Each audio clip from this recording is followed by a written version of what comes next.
We aim to simplify the operation of rent controls and to ensure that any rent increases across the country will be restricted in line with inflation. To protect tenants in times of high inflation, we will retain the cap permissible rent inflation at 2% with limited exceptions.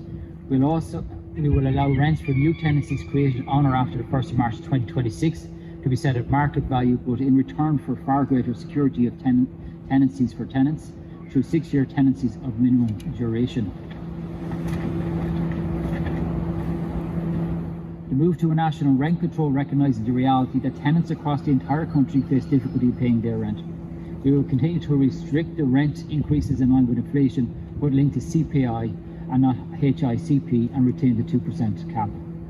The government wants to be clear that at this time we recognise rents are very high. We also want to be clear that we simply need new investment in rental accommodation, particularly apartments for rent. And that is why we are allowing the rent for new apartments to be linked to the CPI, even when inflation exceeds 2%. Landlords will be allowed to reset rent for new tenancies and between future tenancies. However, resetting of rents will not be allowed following a no-fault eviction. Rent resetting will only be allowed where a tenant leaves a tenancy of their own volition, or has breached their tenant obligations, or the dwelling is no longer suitable to the accommodation needs of the tenant household. Resetting of rents will not be allowed during any tenancy created on or before the 28th of February 2026 due to the uncertainty this would cause for tenants with existing tenancies. To counter the risk of economic evictions, the government wishes to put the sector on notice today that from the 1st of March 2026, stronger tenant protections will apply.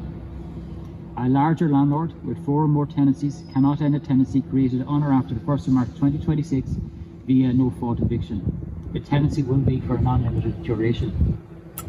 A smaller landlord with 3 or fewer tenancies will be able to end a tenancy created on or after the 1st of March 2026 via no-fault eviction at the end of a 6-year period or in very limited circumstances during the tenancy. It is worth noting that no-fault evictions are also strictly provided for smaller landlords under the Residential Tenancies Act, and limited grounds for termination can be lawfully used by those landlords. Strict termination procedures apply and the RTB is available to resolve any dispute.